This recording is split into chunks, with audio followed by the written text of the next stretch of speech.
तेजमयो देवा महावीर हो महारुद्रा ज्ञान गुण भक्ति संगमा श्री हनुमते नमो नमः।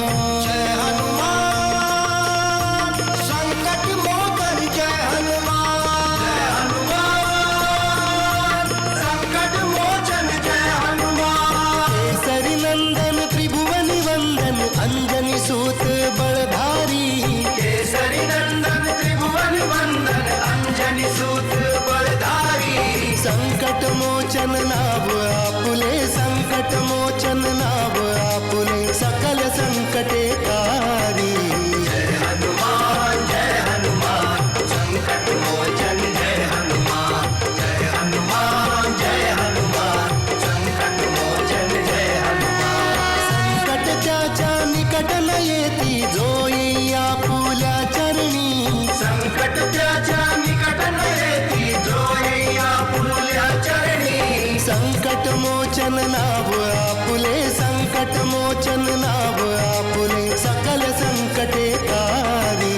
जय हनुमान संकट मोचन जय हनुमान, जय हनुमान संकट मोचन जय हनुमान। तुम्हा सगळ्यांचे प्रेम आणि आशीर्वादाने तथा बाबांच्या अनुमतीने मला हनुमानाची कथा सांगण्याची ही मंगलमय संधी प्राप्त झाली आहे। जर तू तिथे वानराच्या रूपात गेलास तर कोणालाही आपल्यावर संशयही येणार नाही। काय चाललंय तुझे? गदा, गदा. एवढ्या रात्री काय करतोय? गदा, गदा. प्रश्न हा आहे की तो इथे आला कसा? कोण इतका बलशाली आहे ज्याला तुम्ही घाबरलात?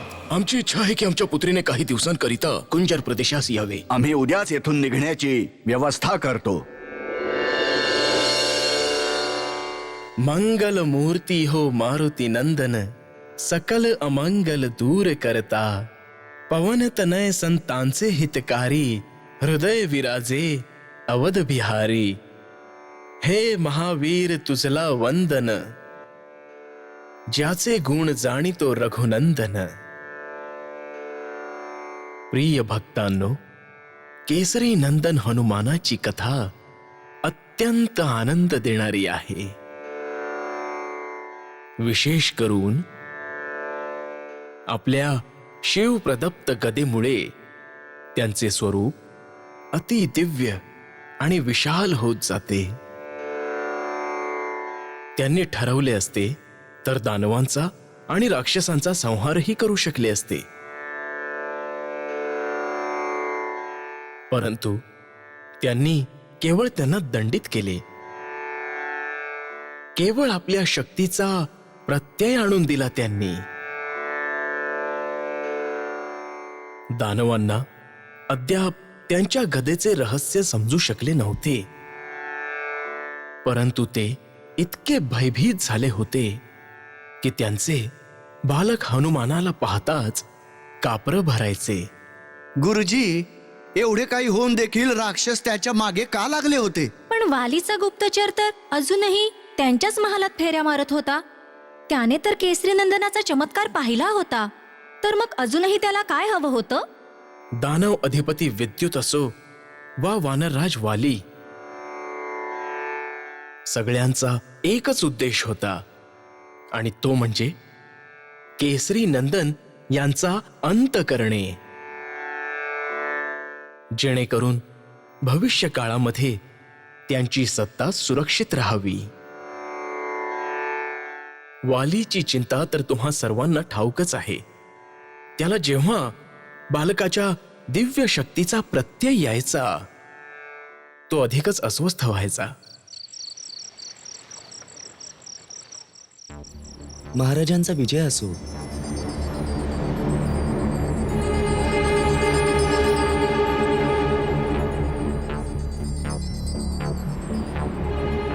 दानव आपल्या दुस्साहसाने ओळखले जातात, ते कसे काय भयभीत होतील? सुमेरुराज केसरी यांच्या पुत्राच्या गदेमुळे महाराज। तू स्वतः पाहिली असती गदा? होय महाराज, ती हवेत अचानक उड्डाण करते डोक्यावर येऊन आदळते. पकडण्याचा प्रयत्न केल्यास आकाशात पुन्हा उडून जाते. हा चमत्कार त्या बालकाचा आहे की त्या गदेचा? असे म्हणतात की महादेवाने त्याला ती गदा मातंग ऋषींच्या माध्यमातून दिली आहे. हे सत्य आहे. तो शिवांचा अंश आहे. तो काहीही करू शकतो, काहीही. मग दानव पुढे काय करणार आहेत? मी त्यांना सूचित केले आहे महाराज की कुंजर आपल्या पुत्री अंजनी आणि त्या बालकासहित कुंजर प्रदेशाकडे प्रस्थान करीत आहेत. मार्गात आक्रमण करण्याची ही योग्य संधी आहे महाराज. ठीक आहे, जा. त्यांच्यावर लक्ष असू दे. जशी आज्ञा महाराज.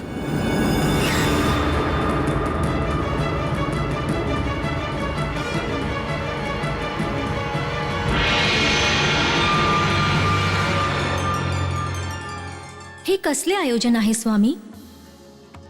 काय आवश्यकता आहे केसरी कुमारांना कुंजर प्रदेशात घेऊन जाण्याची? कपिश कुंजरांना हे ज्ञात नाही की दानव कुमारांच्या मागावर आहेत. त्यांना विस्मरण झाले का की ह्याच दानवांनी त्यांच्यावर आक्रमण केले होते? ते अद्यापही संधीची वाट पाहत आहेत. अंजनी सुताला असं संकटात टाकण्याची काय आवश्यकता आहे स्वामी? तुम्ही काहीच का नाही बोलत आहात स्वामी?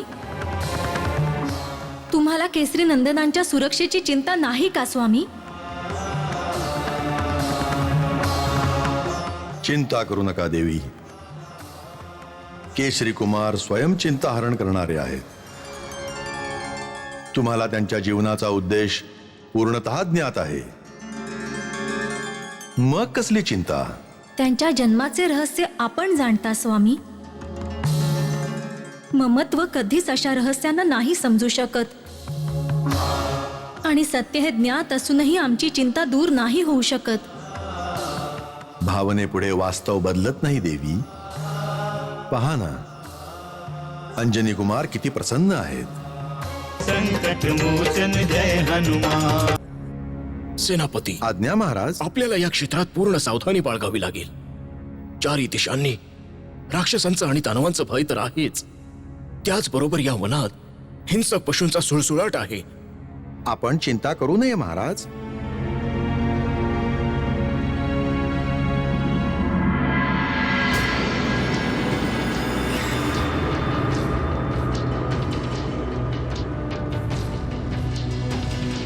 जेव्हा हे झोपी जातील तेव्हाच आपल्याला बालकाला पळवावे लागेल. यद्यपि जराही चूक झाली तर बालकाचे अपहरण शक्य नाही होणार. परंतु तत्पूर्वी त्याची गदा त्याच्यापासून दूर करावी लागेल. बहुधा सगळे झोपले आहेत. जा आणि त्याची गदा आधी घेऊन या. शेष कार्य मी करेन. जा जा.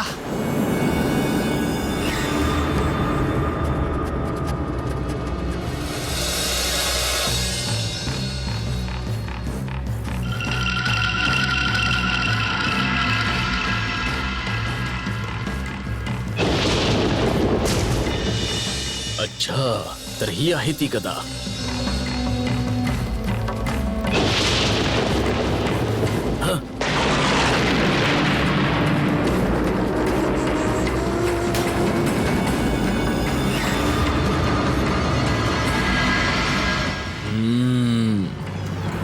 अकंपा वाचू शकत नाही.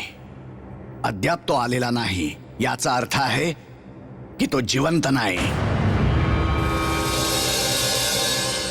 आपण जाऊन पाहूया का? जर तुला तुझे प्राण प्रिय नसतील तर जा. विक्रांत, विक्रांत, मी गदा आणली बघ. दे.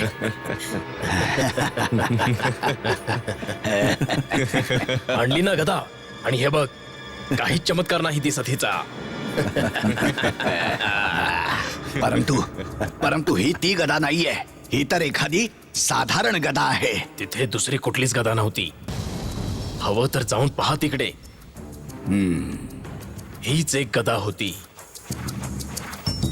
आता तू जाऊन बालकाला घेऊन ये. यद्यपि तू म्हणत असशील तर हे मी आत्ताच तोडून नष्ट करतो. नाही, हिला नष्ट करायची नाही. ही आपण महाराजांना दाखवू. मी बालकाला शीघ्र आणतो.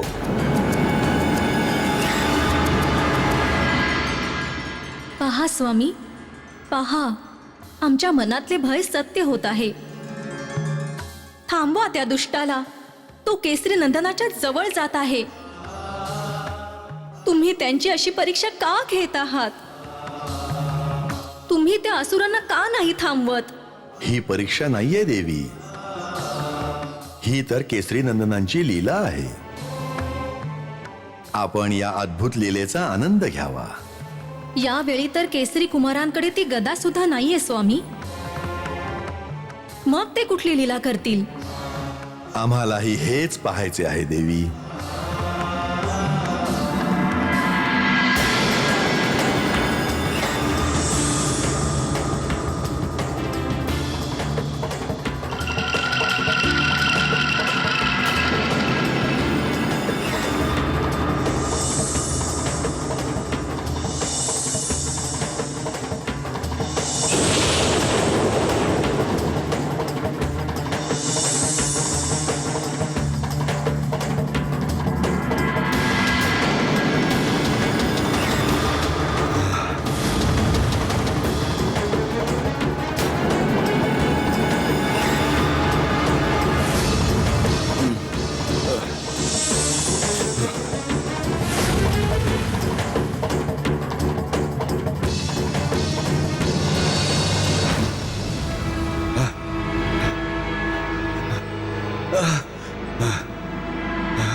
हे कसे स्वप्न होते भोलेनाथ?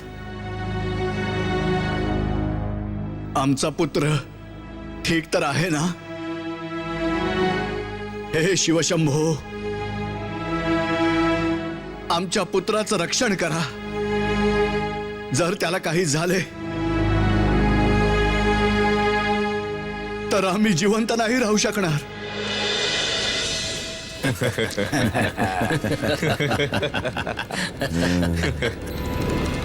आपण महाराज विद्युत यांना हेच सांगू की हाच बालक आपल्या विनाशाचे कारण ठरणार आहे. आणि याच्यामुळेच कुंजरला युद्धात सफलता प्राप्त झाली होती. आता महाराज विद्युत खुश होऊन आपल्याला खूप सारे धन देतील.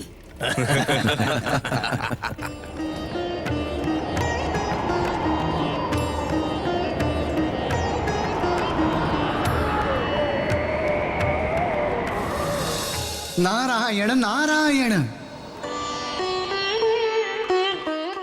पवनदेव, या संकट समयी तुम्ही शांत कसे राहू शकता? तुम्हाला स्वतःच्या पुत्राची चिंता नाहीये? चिंता कशाला देवर्षी? महादेव शिव स्वयं ज्यांचे रक्षक आहेत त्यांचे अहित कोण कसे काय करू शकतो? नारायण नारायण. मला त्या बालकापेक्षा अधिक त्याच्या माता पित्याची चिंता आहे पवनदेव. चिंता करू नका देवर्षी, ह्या संकटाचा अंत आत्ताच होईल. नारायण नारायण. संकट मोचन जय हनुमान.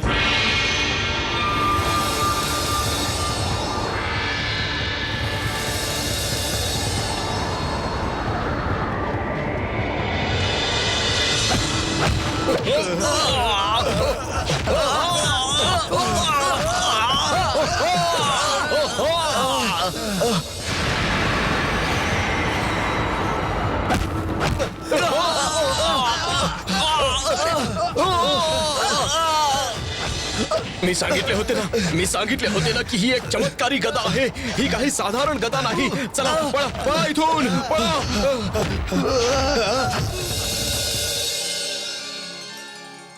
धन्य आहात स्वामी.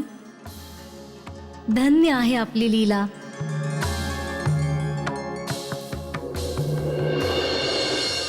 बोला संकटमोचन हनुमान की जय. भक्त हो, जिथे हनुमान असतात तिथे आनंदाचा वर्षाव होतो.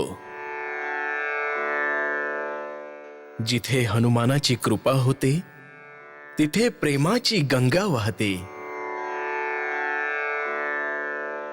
महादेव रुद्राप्रमाणेच खूपच भोळे आहेत दुष्ट दमन हनुमान. गुरुजी, त्यांना दुष्टदमन का म्हणतात?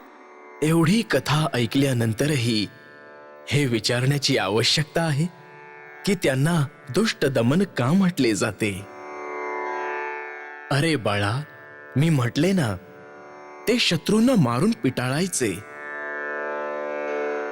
दानवांनी जेव्हाही षडयंत्र रचले, हनुमानांची गदा त्यांच्यावर गरजली. दंड देण्यासाठी थोडाही विलंब करत नाहीत. शंकर सुवन केसरी नंदन हनुमान. आता तर सगळे असुर हनुमानांना घाबरून पळाले असतील ना गुरुजी? कसे पळतील? असुरांना तर ह्याकरिताच असुर म्हटले जाते, कारण त्यांना कोणतीही गोष्ट लवकर उमगतच नाही. पुन्हा पुन्हा एकच चूक करीत राहतात. आता पवन देवांच्या सहाय्याने केसरी नंदनाने दुष्ट दानवांना यथोचित चोप दिला. त्यावेळी ते दुष्ट दानव कसे बसे जीव मुठीत घेऊन पळून गेले. पिता आणि पुत्राने म्हणजेच पवनदेव आणि अंजनी सुताने मिळून अद्भुत लीला केली. मग काय झालं गुरुजी?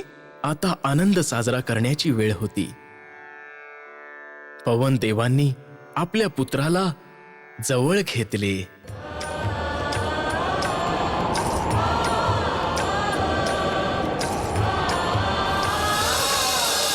संकट मोचन जय हनुमान.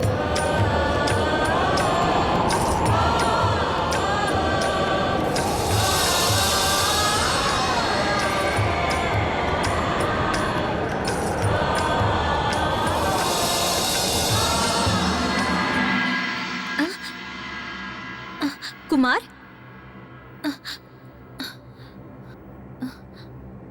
कुमार, पिताश्री, पिताश्री, पिताश्री. काय झाले पुत्री? कुमार कुठे दिसत नाहीत पिताश्री. माहित नाही कुठे गेले आहेत. ते इथेच कुठेतरी असतील. सैनिकांनो, शोधा शोधा, चारही दिशांना जाऊन शोध घ्या त्यांचा.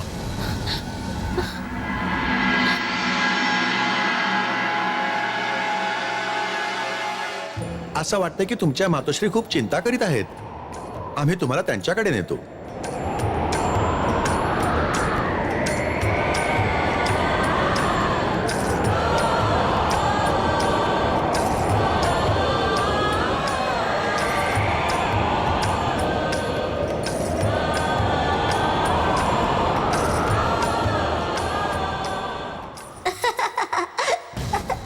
पुत्री, कुमारांचं हास्य ऐकू येत आहे. ते इथेच कुठेतरी आहेत. होय पिताश्री, त्यांचा स्वर ऐकू येत आहे, परंतु ते दिसत नाहीयेत. सेनापती, तुम्ही आज जाऊन पहा, आज जाऊन बघा. पुत्री, तू निश्चिंत राहा. कुमार नक्कीच सापडतील. ते इथेच कुठेतरी असतील. पाहशीलच सेनापती, त्यांना आता घेऊनच येतील. हे पहा महाराज, आपले कुमार. माझं बाळ. पाहिलंच मिळाले ना. आम्ही म्हटलं नव्हतं तुला भ्रम झाला आहे पुत्री. हा भ्रम नव्हता पिताश्री, ते खरंच तिथे नव्हते. पुत्री, भावनेच्या भरात कधी कधी असं होतं. तुला भ्रमच झाला होता. परंतु पिताश्री. पुत्री, तू आता खूप थकली आहेस. आता विश्रांती घे. प्रातःकाळी आपल्याला सुमेरूकडे प्रस्थान करायचं आहे. ठीक आहे? पहा, तुमच्या मातेला कसा भ्रम झाला होता. घे. आता तुम्ही शांत झोपी जा. असे कुठे गेला होता तुम्ही कुमार? माहित नाही तुम्ही कोणत्या लीला दाखवत आहात.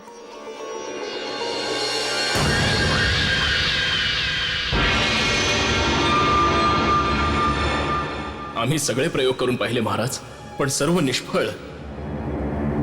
समजतच नाही की तो आहे तरी कोण. देवता, दानव, मानव की कुणी अन्य प्राणी? यावेळी तर आम्ही त्याला पळविले होते, परंतु थोड्या काळानंतर माहित नाही त्याने असे काय केले की अचानक भयानक वादळ आले. तो माझ्या हातातून निसटून हवेत उडू लागला. महाराज, शांत व्हा.